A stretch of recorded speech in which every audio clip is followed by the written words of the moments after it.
The button has been pressed for recording this event, and it's my great pleasure to welcome you all. A warm welcome to this webinar with the Posthumanities Hub and the Eco and Bio Art Lab.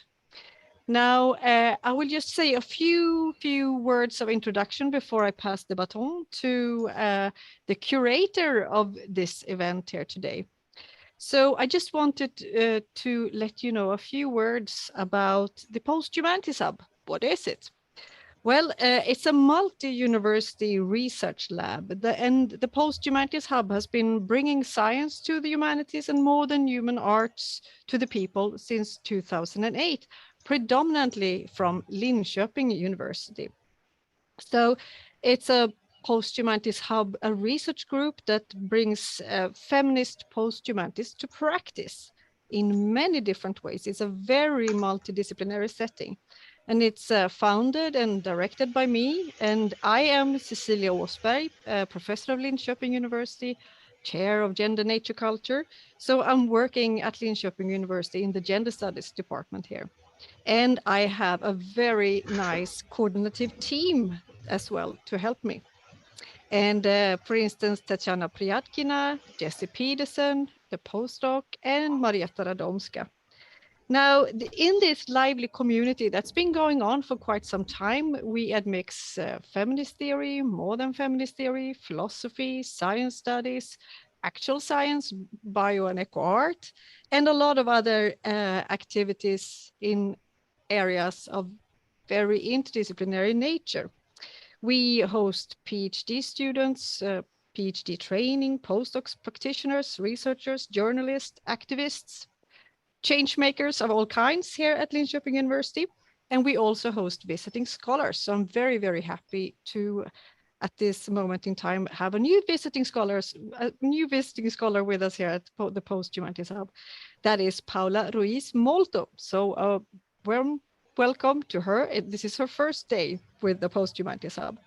Now, the hub has spawned a few things over the years. For instance, the Seed Box, the Environmental Humanities Program, the Humus Economicus sub-research group, and most recently, the fantastic Eco and Bio Art Lab that Margherita Radomska is directing. So in this spirit of thinking together, of openness, and really situating our knowledge practices due to this interdisciplinarity, I am so stoked really to welcome you to this roundtable and to introduce you to Margherita Radomska, who has curated this event today, Ecologies of Death, Ecologies of Mourning, Volume 2. And Margherita will tell you more about why it's called Volume 2. But first, a few words about my dear friend and colleague, Margherita Radomska. So Margherita Radomska is an assistant professor of environmental humanities here at Gender Studies, Linköping University, and she is the founding director of the Eco and Bio Art Lab. She is also founder of Queer Death Studies Network and, of course, a member of the Posthumanities Hub. And she is also co-editing a book series focused on a modern human humanities and the PI of the Formas-funded project, Ecological Grief, Crisis Imaginaries and Resilience in Nordic Lights. Margherita Radomska works at the intersection of post-humanities, environmental humanities, continental philosophy, queer death studies, visual culture, and contemporary art. And she has published extensively, for instance, in Australian feminist studies, in Soma Techniques, environment and planning, and art nodes, amongst other things. And now, my dear, it's very funny to introduce someone that you know really well in this formal way, but so I let actually Margherita take over and tell us now, Margherita, a little bit about the event. What can we expect today? Thank you so much, Cecilia, for this overly generous introduction. Really most appreciated. And a very warm welcome really to everyone in the room. And, you know, like as we speak, I'm also like crazy clicking on admit. You know, all participants are waiting in the waiting room. So this event is really a kind of follow-up to the first volume of Ecologies of Death, Ecologies of Mourning, a symposium that took place actually last week, exactly a week ago, on the 23rd of March in Norrköping, and which was a really kind of, on location event with fantastic keynote lectures from Professor Patricia MacCormack, from Professor Emerita Nina Lycke, and also talks by Professor Christina Fredengren, Dr. Tara Mehrabi, and Dr. Wiebke Straube, also Dr. Evelyn Hertz, and myself. So this actually really launched us into the thematics of how can we think, about death, about grief, and about mourning in the context of, as I think that, like also with people with whom I have a privilege to work, like Dr. Margherita Pevere in this room, could be described as a kind of planetary environmental disruption, like really a kind of, the entire mechanics of processes, of destructive processes of, different kinds, kind of, like also very much human-induced processes. So the context basically for the symposium is really this, context of both slow and very abrupt environmental violence, and also, the ways in which ecological modern human dimensions of death have been, historically and very much presently basically underplayed. So we really, during the symposium, focus on, on the kind of urgency of thinking and problematizing death in the context of those planetary mechanisms of annihilation of modern human worlds, ecosystems, landscapes, animals, plants, and their kind of, philosophical, socio-cultural, ethico-political, and also, very material really dimensions. So here in this, this webinar, this roundtable is really a kind of, a volume 2, that means a kind of follow-up to take out actually threads that are particularly related to both philosophical and artistic practices and praxes that kind of deal very much with the kind of impossibilities and possibilities and urgencies and frictions that actually are in this kind of space of both philosophical and artistic engagement with a modern human death, and also if with questions of ecological grief, so kind of experiences of grief that are very much related to the context of disappearing species, but also more than human death, broadly speaking, disappearing landscapes, or ecosystems, or ecocide, actually, which is, I think, also something that we should probably touch. Nonetheless, I mean, I know that also my wonderful co-speakers here are very much also oriented towards both philosophy and art, so this will be the kind of lens that will sort of somehow haunt us in this session. And using this opportunity, I would love to then introduce my co-speakers, and also we have a bit of a kind of running order and a bit different format, a format of a roundtable. So what we are going to do is each of the speakers will have 10 minutes for a pitch that each of us would like to bring to the table, and then we'll have a kind of round when each of us will ask a question to the one of the co-speakers. So there is a sequence, everything is meticulously crafted, so let's hope that we stick beautifully to that. And I will later on paste in the sequence, but I wanted to actually introduce, we run with the order: first Professor Patricia MacCormack, then Dr. Margherita Pevere, and then myself. So let me introduce Patricia and Margherita. So Professor Patricia MacCormack is a professor of continental philosophy at Anglia Ruskin University, Cambridge. She has published extensively on philosophy, feminism, queer and monster theory, animal abolitionist activism, ethics, art, and horror cinema. She's the author of Cinesexuality and Posthuman Ethics. and the editor of the books, The Animal Catalyst, Deleuze and the Animal, Deleuze and the Schizoanalysis of Cinema, and Ecological Aesthetics.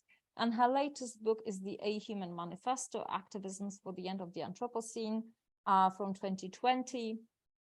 And currently, Patricia is a Leverhulme Research Fellow researching death activism. And also in relation to that research fellowship, we have a pleasure and honor to have Patricia as our guest researcher at the Econ Bio Art Lab at Linköping University. And now I would like to also introduce the second speaker today. And I think that I also feel particularly honored because, you know, I'm very proud as a former doctoral thesis advisor. So I have a great pleasure to have here Dr. Margherita Pevere, who is an artist and researcher working across biological arts and performance with a distinctive visceral signature. And her inquiry hybridizes biotechnology, ecology, queer and deaf studies to create artworks that trail today's ecological complexity. Her body of work is a blooming garden crawling with genetically edited bacteria, cells, sex hormones, microbial biofilm, blood, slugs, growing plants, and decomposing remains. And she's also affiliated with the Econ Bio Art Lab and co-founded the artist group Fronte Vacuo. So I would strongly encourage everyone here to also explore the links that are in our post with the bios. And I think, you know, having said that, now I exceeded my time, but I think we might have like a 5-minute delay. I would like to basically pass the baton to Patricia as the first of our speakers today. Thank you, Marietta. And I don't have a PowerPoint, unlike my esteemed colleagues. So you'll just have to enjoy the Lovecraftian cosmic explosion in the background of my Best Western room. So my pitch today is everyone should and must and has to die right now. That's the pitch in a nutshell, but let's see if I can convince Margherita. Queer death activism is always simultaneously queer anti-death activism. We can write with Nietzsche on the human who, if not liberated from subjectivity, is already dead, or with the Rigore on how we can learn to be born. But it is the site of the flesh where Guattari emphasises the revolution happens, just as it is the site of the flesh where billions of non-human animals a day experience death at the hands of human oppression. The drive of this flesh is desire. For Guattari, all revolution is desire, and desire is the definitive intensity of queer living. He states, these are the people of both sexes, and I think he'd probably revise that to say all sexes, who have finally broken that perennial barrier between politics and reality as it is actually lived, a barrier that has served the interests of both the bourgeois society and those who have claimed to represent and speak for the masses, end quote. Being seduced into faith that recognition of a minority identity will allow for queer becomings to continue is a technique of both capital, where subjectivity is converted to currency, and will advocate any mouthpiece who persists in speaking within anthropocentric language. As Jean-Luc Nancy states, it is the unheard, and for Lyotard's différende, those who speak in ways we cannot understand, but to whom we must still attend, that show human language is always a limited and limiting closing off of ecosophical communication. And so only through arts in all instances can we escape anthropocentric language. Dead if we do, dead if we don't. So let us cease the forensic autopsy that subjugates with greater and greater subtlety our energies, our desires, and our reality to the demands of the established order. Let us cease the forensic autopsy of being a subject for ourselves and all anti-anthropocentric organisms, to cease the equivalence of our signification dictating our value and capacities. It is both harrowing and enlightening the extent to which Guattari's visceral and corporeal collapse of metaphor, politics, and lived reality ecologically join the queer body with the incarcerated body, the raped body, the factory farmed non-human body, the vivisected non-human body. the Oedipal violence of the family structure that resonates everywhere from farm rape racks to insular households to heterotopic institutions, dependent on gendered, heterosexual, speciesist, but utterly human acts of control, conscious and unconscious. This leads us to queer death activism. Death to the Oedipal patriarchal family structure that maps itself from macrocosms to microcosms of oppression, and death to Anthropos, the eternal, unchanging figurehead who denies the perpetual metamorphosis of the earth as the persistence to life. Death of self is opening of life. Being a sovereign subject is death to self as consciousness of corporeal immanence, but it is also a perpetual induction into a trauma of simulation existence. If signification is a war machine, as Michel Serres would suggest, Freud's words resonate, and I quote, "We remember the old proverb, civic pactum para bellum. If you wish to preserve peace, arm for war." This might be the time to alter it to read as follows, "Si vis vitam para mortem." If you wish to endure life, prepare yourself for death, end quote. Freud suggests that the disjunct between the desire for the death of the other and the utter repudiation of conceiving the death of the self. Inverted within a radical compassion framework of care, death activism's commitment to liberation of the other, no matter the what, who, or why of the other, makes the self-absorption of both neo-capitalist subjectivity and identity politics narcissistic and irrelevant. Because equality based on ascension to majoritarianism is, like many psychoanalytic projects of desire, one punctuated with repetitive frustrations and eternal lack as its foundation.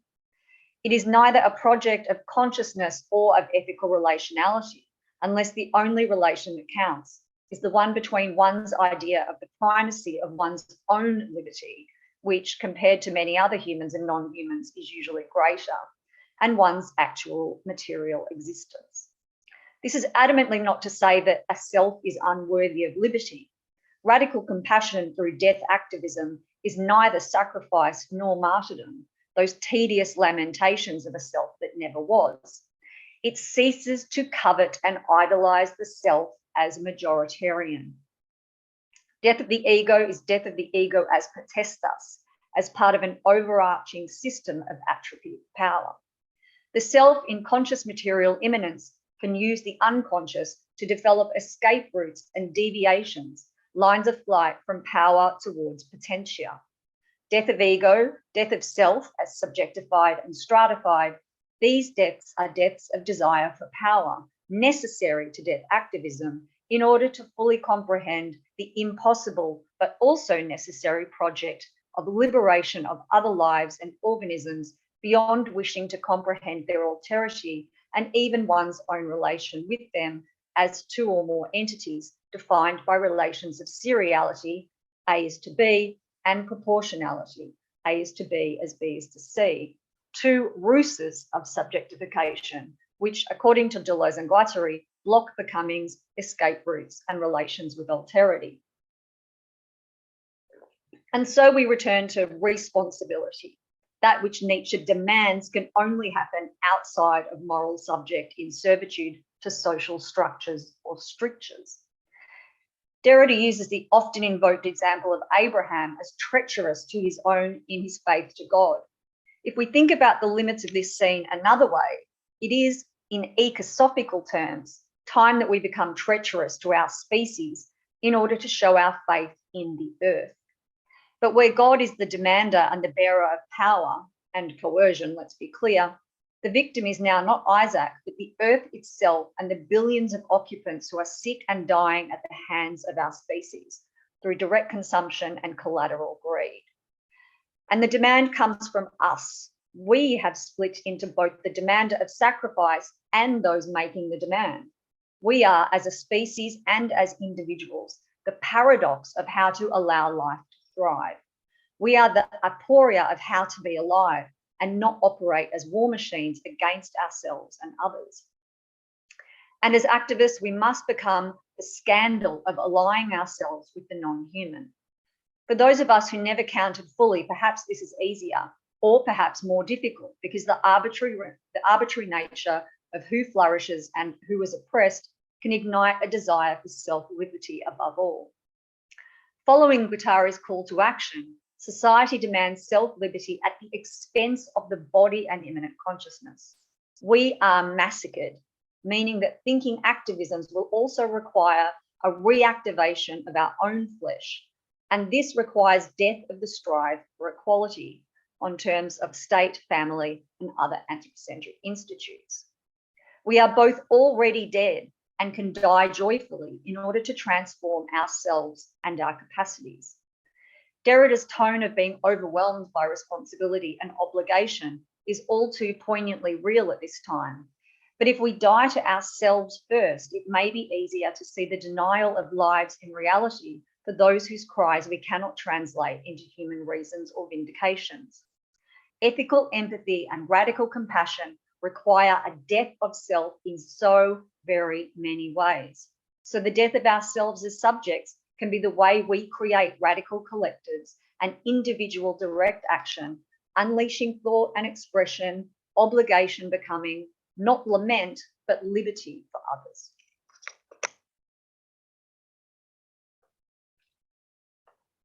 Thank you so much, Patricia. Wonderful setup, the beginning. Now I think that I'm passing the baton to Margherita. So I will let myself, chair this kind of like talking part, and later on Cecilia, Professor Sberry will be chairing the rest. Okay, Margherita, please go on. Wonderful. Thank you, Marietta, for having us here. Thank you, Cecilia, for helping. And Patricia, thank you for making me now feel intimidated to follow up on this powerful pitch. I will start acknowledging the troublesome truth that is how to share thoughts and how to share research and art and make knowledge by means that are highly polluting and have a high impact on ecologies, like the digital technologies and the use of internet and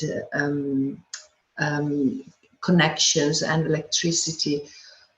I'm an artist who has worked widely with this technology in my work. I'm a researcher, so it's part of my daily life, and it also shaped the way I work. But still, I find it troublesome, and I think I find it important to acknowledge how this puts us in a context where our presence is troublesome for others. I have a presentation that is mostly a series of slides that help some ideas stay. Let me, one second. I'll share the screen. Do you see full time now, full screen? It's still the editor's view, my dear. Glitchy.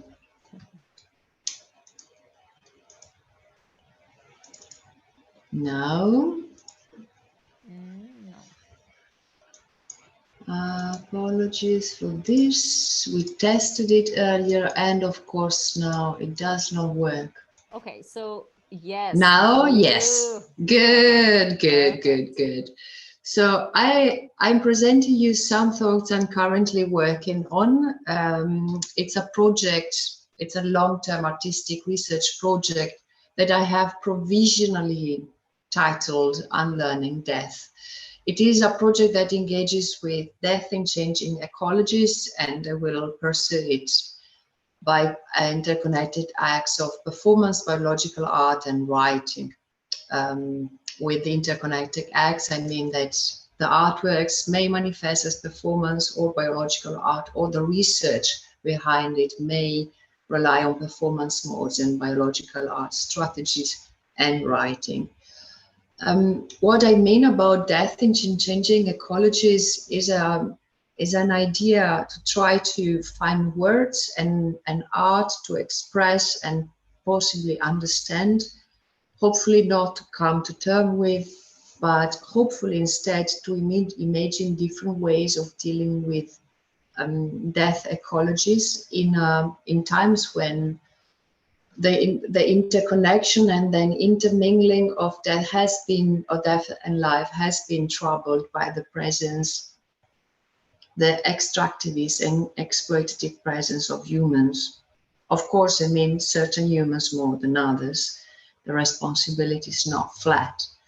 That have led to environmental disruption that is a way more multifold phenomenon than what is represented by mainstream narration. For instance, climate change is only one of these, but there is various ways of pollution, things that are unseen, things that are not possible to fully grasp and understand because they are outside the view.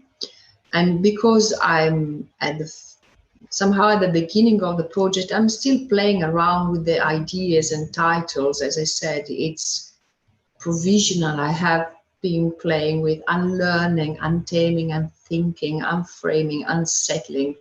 And this aims at unsettling certainties and ideas that surround death. I will start with a quote by Patricia's work, A Human Manifesto, when she works on three intensities, as she calls them. Despair catalyzes that there is nothing to do, as also what ignites we must do something, which is founded on hope. And hope is deeply reliant on art, that it demands imagination and metamorphosis to keep mobile rather than the mimetic resemblance of all activism, to follow the structure of the isms. And I found this friction and also attraction between hope and despair at the heart of this research project, because it explains very in a poignant way both where activism comes from and the need, the urgency to stand up and say something, but also it can also exemplify where art comes from. There is a friction between the need and not knowing how to say things, of course not through words only, and the acknowledgement that you will find if you embrace this ignition that we must do something. The first act of the project, Untaming, Unlearning, Unthinking Death, was a private ritual performance that basically enacted a shift in the perspective. So I started reflecting on what to be a human being these times, and what to be an artist in these times, and what does it mean to be working on death and ecologies these times. And the shift is, as how I wrote in this slide, I am a living being, but I am not already dying, and I am a dying being. And this shift in perspective somehow responds to Patricia's call for activism and call for death activism.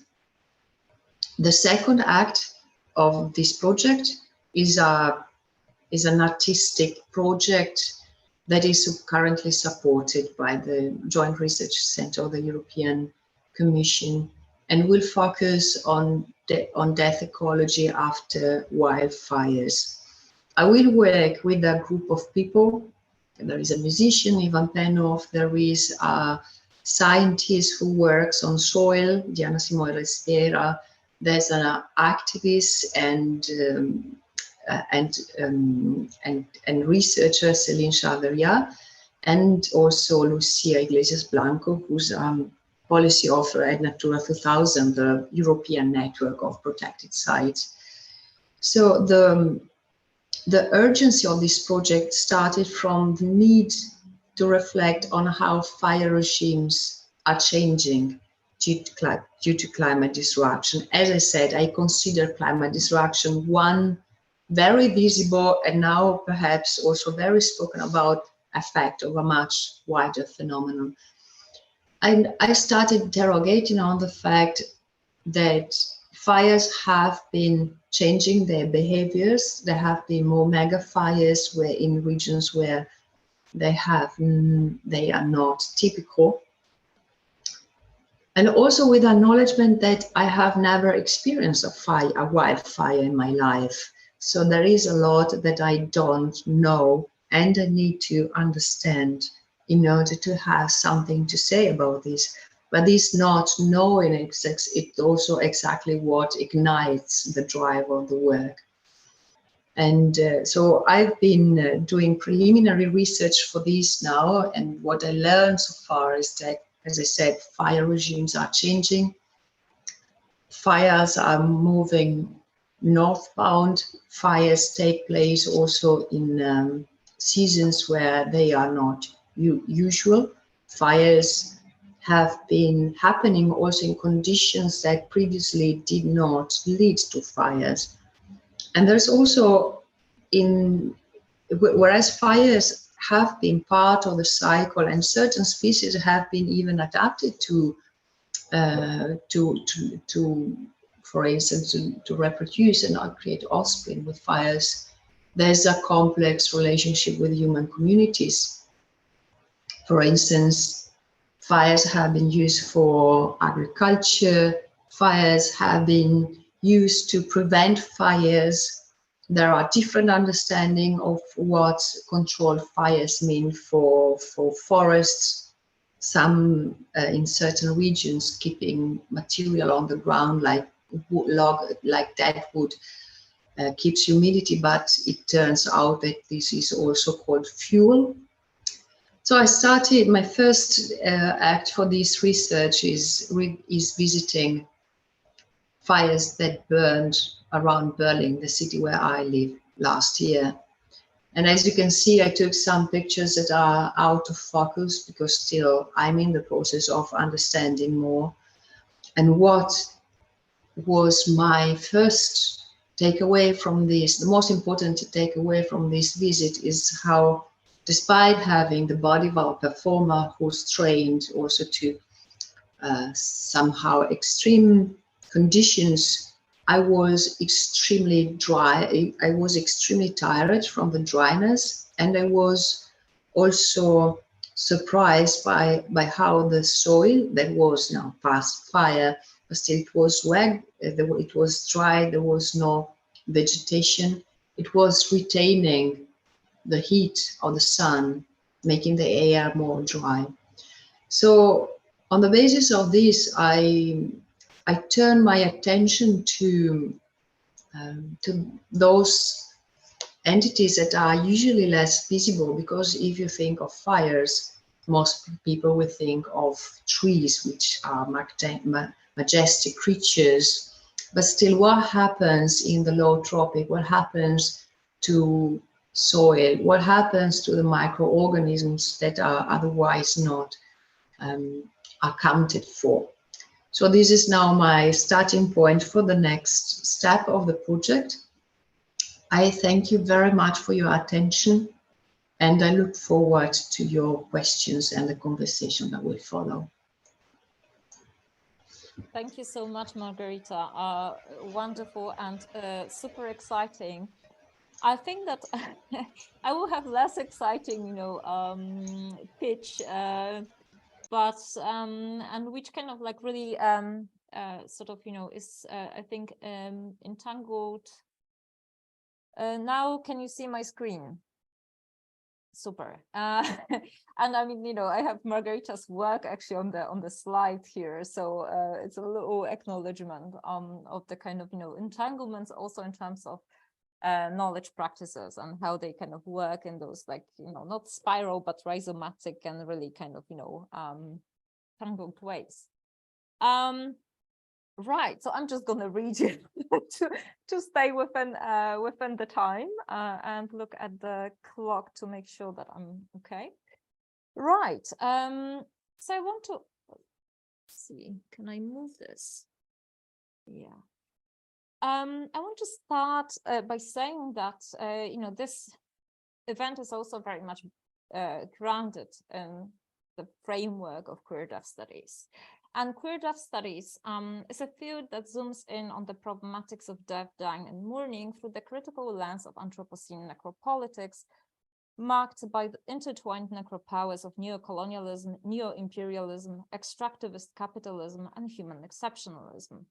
And so queer and queer death studies is a methodology, a mode of critical defamiliarization of undoing normativities and mobilizing new knowledge configurations.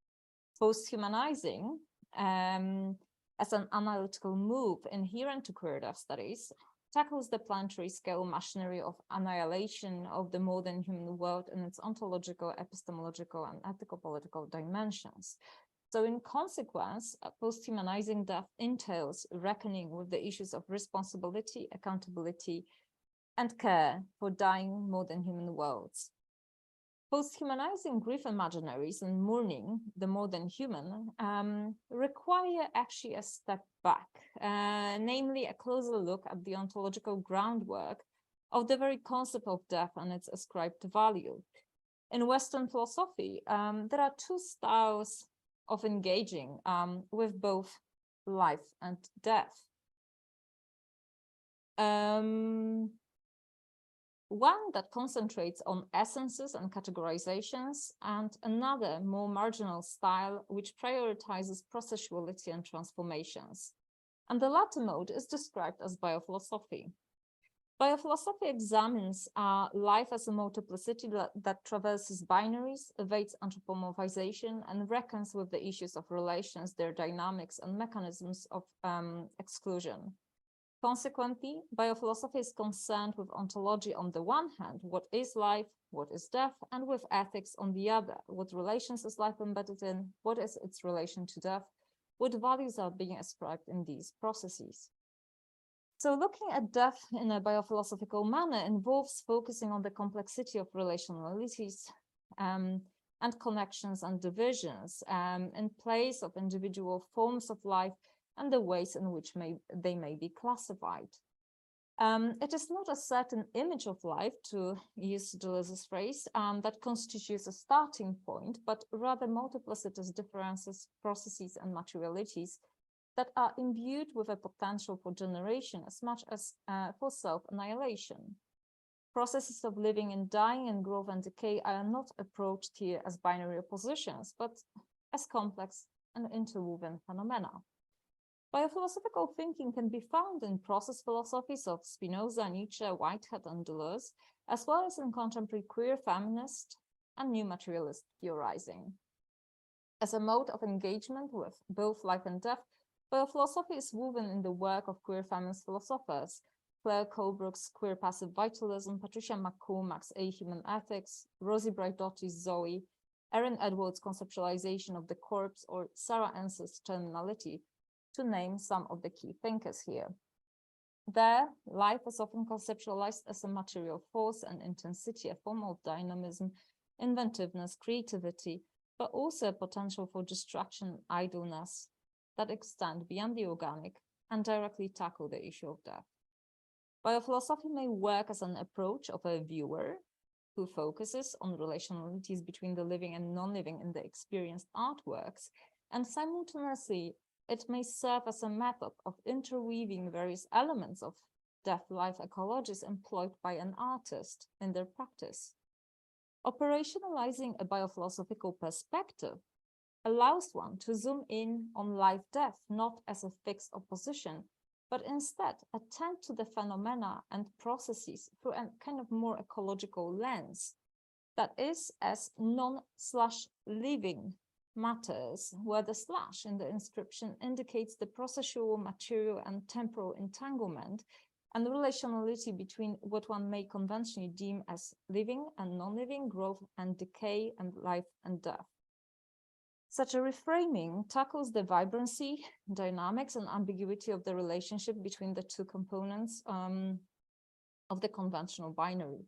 The concept itself stems from a transdisciplinary theoretical and practical engagement with bioart, bioscience, and philosophical approaches to life and its relation to death.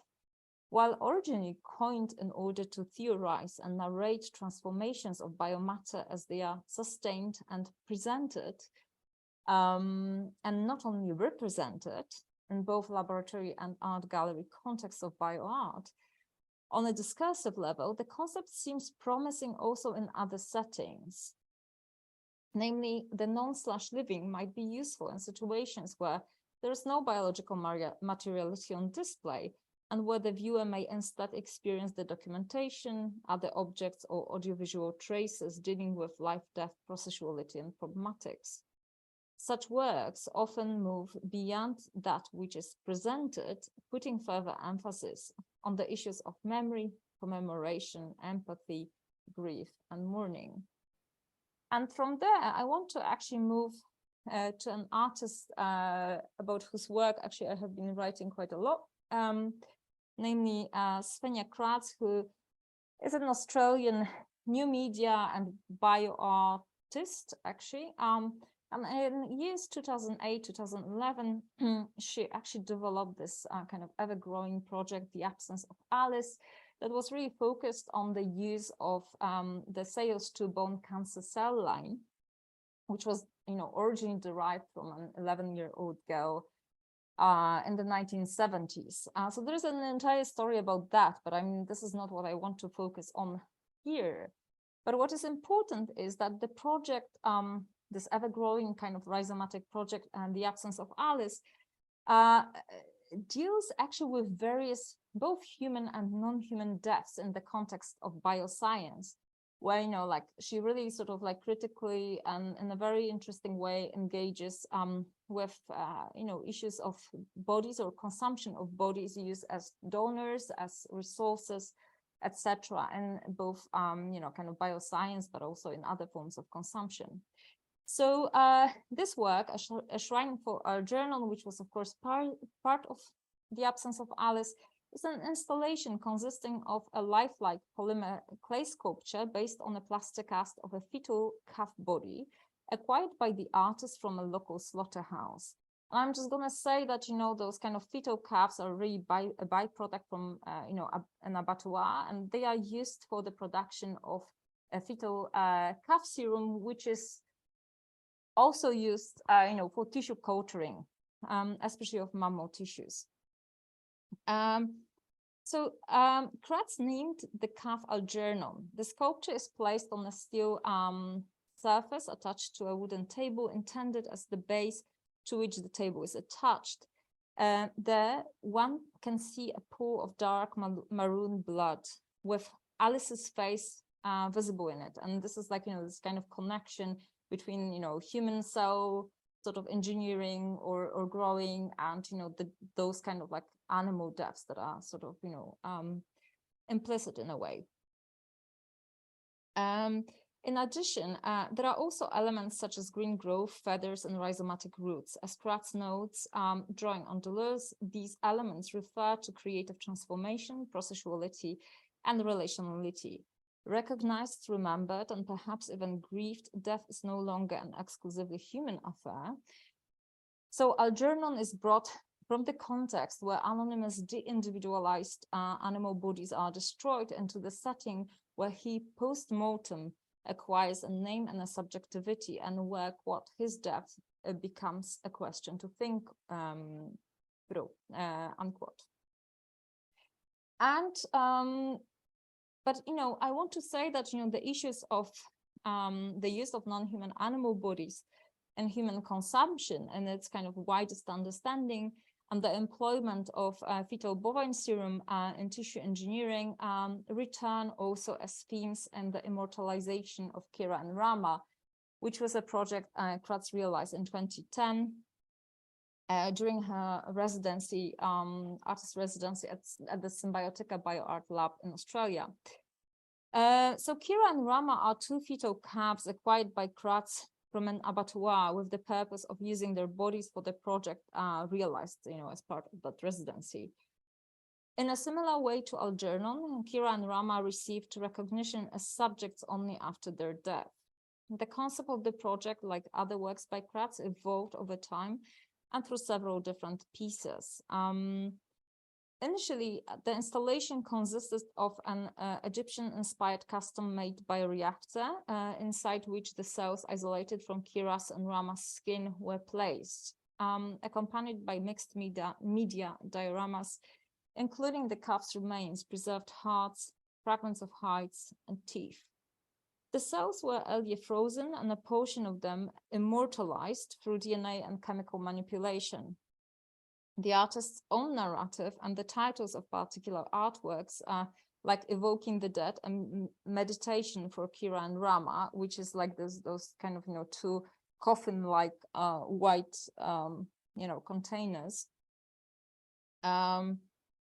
Emphasize even further the symbolic and material flows and enmeshments of life and death constituted of the uncanny ecology of the project and its investment in the strange making of the relation to death, life, and biotechnology. Simultaneously, as Kratz herself admits, working on the project, cutting open Kira's and Rama's bodies were not free from sorrow. And I think that, while she doesn't really necessarily emphasize it, let's say, in the kind of maybe official text, I mean, I think that this project, very eclectic, like, lots of her works, actually has a kind of, a very sort of like emphasized, or strong or well-pronounced kind of ethical idea of rethinking, this kind of like mechanisms of consumption that, put others' lives into a kind of, basically as a product. So I think that, I thought that I will bring it here because what actually is happening in her work is very much aligned with this idea of biophilosophical exploration. Thank you so much. I stopped sharing my screen. And I also then, want to jump to the moment where I have a pleasure to ask a question to Margherita. And I mean, I'm very excited. I'm also, because I haven't really had earlier too much about the project, but I would really love to hear your thoughts, because when I kind of looked at the slides and listened to your story, and also kind of zooming in on that which is not big like us, or is not the kind of the main actor like soil, or all the kind of organisms that are usually not paid attention to because they are less marketable, let's say. I would like to actually, and I think then my question also links to your kind of your sort of like ethical artistic sort of perspective, at least this is how I read it. I would like to ask you about the place of vulnerability in this project, because I kind of like sense a lot of kind of also ethical and aesthetic commitment that to me reads very much about as an engagement with vulnerability of that more than human, that is more than human in a kind of almost earthly scale, and then also more than human in a sense of kind of unrecognized, almost kind of microbial level. So if you would like to, I don't know, share your thoughts in any kind of manner, I would be delighted. Of course, I'd be delighted to answer. And as I said, this project started while reflecting on how fire regimes are changing, meaning fire is part of the ecological cycles, and the different communities have diverse ways of dealing with it. There are some who push for a zero tolerance or zero fire, some who instead accept the presence of semi-controlled fires as part of the cycle, and so on, or some that just ignored protection, and then this led to to the factors that lead to or give the possibility to mega fires. So it's not possible to make a generalized discourse. I think it is important to keep in mind these diverse things. But what has been happening is that fire regimes are changing. That means there are new vulnerabilities at play. And with those vulnerabilities, it must be learned how to deal with. And in my previous work, in my doctoral research, I worked on vulnerability as a place of encounter. So I draw on my experience as a bioartist, so I draw on the experience of working with very unstable material like cells coming from my body, cells coming from slugs or slug eggs, or bacterial bodies, how they are constantly prone to turn into something that is uncontrollable. And this negotiation with the recalcitrance, with the uncontainable, made me reflect on vulnerabilities within a framework of feminist and environmental studies. So reflecting how vulnerabilities implies an otherness, and how normative thinking would aim to control and frame this otherness as the source of harm.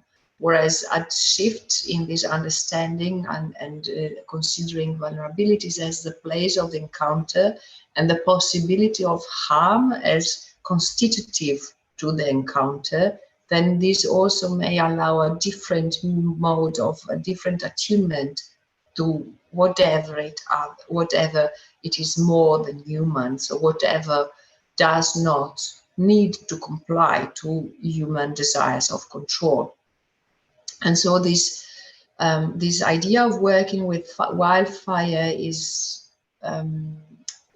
coherent to this, whereas in my previous work, I focus on the ideas of leaky bodies, and there were a lot of liquids. It looks like as a contradiction, as fires bring the lack of water, but that's probably instead a continuation, in the sense that the leak is not only the material leak, but it's also the conceptual and epistemic and also existential leak. So fires, something that can be uncontrollable and have uncontrollable effects on ecological and human communities, it becomes then another entry point to the idea of vulnerability. I will, however, work both on low trophic ecologies and soil, but also with community engagement. We are now in the process of establishing the collaboration as to give also the possibility for humans to grieve and find ways of possibly develop tools how to deal with these changes with an activist attitude, hoping that this will bring change. Because after all, I see art not as making nice objects or nice aesthetic experiences, where they can be, but above all, art is an agent of change, and this also is a way of dealing with the vulnerabilities. Thank you so much, Margherita. Well, I mean, then you can ask your question to Patricia. Yes, Patricia, I am very much intrigued how you, at the core, at the heart of the idea of death activism, there is the erosion of the self and the erosion of the subject that is coupled with the faith in the earth. And this is, at least for me, this is a very powerful idea to access the end of the Anthropocene, as to try and place again not at the center the human, but rather give space to what is not human or a human, as you very nicely put it. So I also liked, I took some notes, and I also like very much how you say we are a paradox in how we administered life. The second part is my wording, your wording is we are a paradox, but this is how it reached me. And I also wrote, we must become a scandal that align itself with a human in a sense of radical compassion. Again, I'm like joining, I'm putting together words. I'm aware that the we is always to be taken with a pinch of salt, it's never universal. But I would like to ask you to elaborate a little bit on these ideas, because I find them at the forefront of your message of death activism.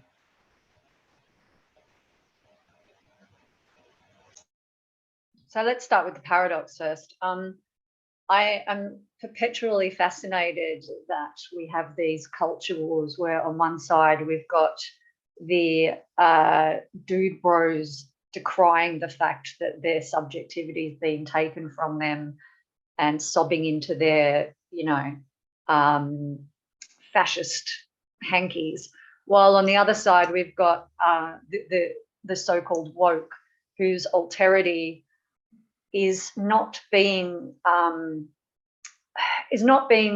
radicalized as a weapon, but it is being converted into a pure signifier, that the materiality of the enfleshed thriving living being, or in many cases not thriving living being, is really almost denied and ignored in favor of this kind of battlefield of what signifiers have in terms of not the flesh that they signify, but the validity of the terminology itself. So, you know, it becomes sort of like language games. And this is what Nietzsche says when he talks about being a moral agent, because it's all about these games of signification and games of language, rather than about this material manifestation of a thriving living being. And in the same way, when we talk about death,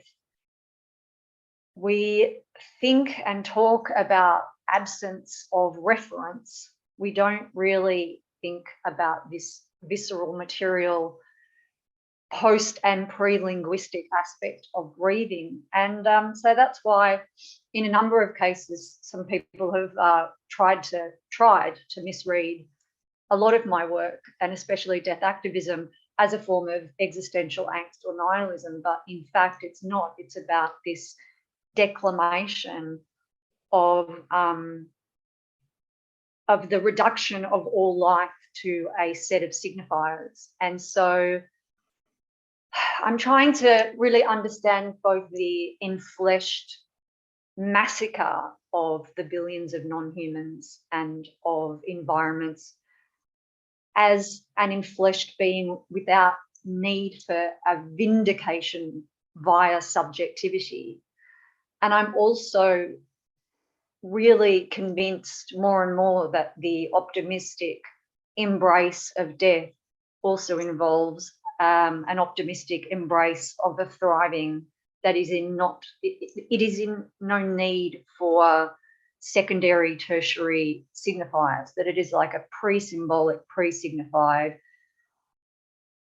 ability to function, to thrive, to express and be affected. And I think that one of the joys of both art and activism, and as you know, for me, these are somewhat interchangeable, is that living for the other, whether it be the creative acts, the genesis or gestation of art, or in activism, living for the other, it involves this loss of subjectivity that ends this kind of loop we get into when we're trying to verify our own existence and our own subjectivity through language games.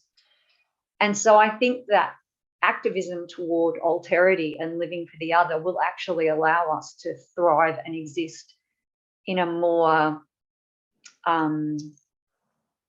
not authentic, but a more kind of visceral, pleasurable way, I think. And it's going to be a poignant pleasure, as you say, you know, it's going to be this kind of despair, hope that I talk about in the manifesto. But it's also going to be a kind of a bittersweet, to use a Sapphic word, a bittersweet kind of thriving. So I think that's where this paradox comes in, that people think that an advocacy for death is something that is an advocacy for something that I'm not advocating, actually, because they're so hung up on these signifying regimes. And I think that art is one of the ways that we de-signify and produce affects that are inhuman and ahuman and non-human in a way that allows us to get out of that feedback loop of wanting to assert our identities and our subjectivity and then being reduced to a set of signifiers and subjectification. So that's why death is joyful, and we should run toward it. Wonderful. Thank you so much. I mean, Patricia, your turn. Your turn. Yeah, I'm gonna annihilate you now, Marietta. I know. No, I'm not, because I was really, as you went on and you were speaking, and you know, today's event is about mourning as well, the act of mourning, and obviously this artwork you show is a kind of capacity to try and reformulate animal use into an act of mourning. And I was really curious whether, you talked about mourning as a form of imaginary, like the imaginary of mourning, which already produces it as a de-signified creative act. So I wanted to know if you think that the affect of mourning is a form of art on its as it says, and therefore a form of activism. Yeah, I mean, thank you so much for the question. A really good one. I think that to some extent, you know, it also kind of really depends how we really kind of define mourning. And I mean, obviously there are many different, you know, sort of there could be many definitions and many approaches, like depending on what kind of discipline. But I mean, if we kind of take it back to the phase of this, you know, roundtable and this conversation, I actually do think that definitely this could be thought, you know, mourning itself could be a way of, or, you know, like we could actually think about mourning as a form of art. And also, I think that that kind of links back to also grief. I mean, you know, they are very much interconnected.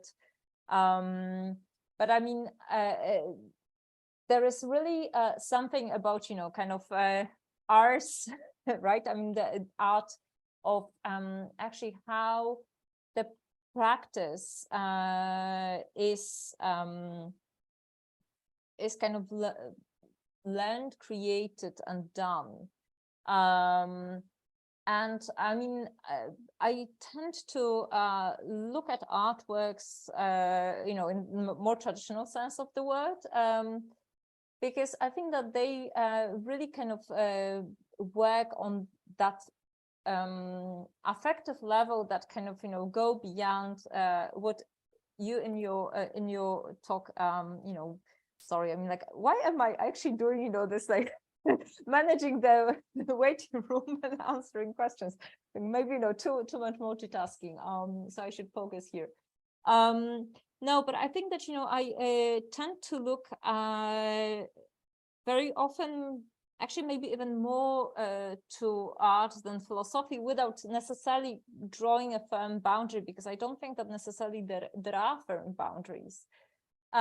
Because of this sort of, you know, imaginative or potential for catalyzing different imaginaries. So if we think about, you know, this sort of, you know, kind of fantasy landscape that we have through which we kind of perceive the world, I do believe that, you know, artworks or art in a kind of more, you know, visual sense or sound, you know, or writing actually have that potential of striking a chord that is not necessarily capturable by, you know, whether we call it, you know, logos or signified or, you know, kind of language or theory.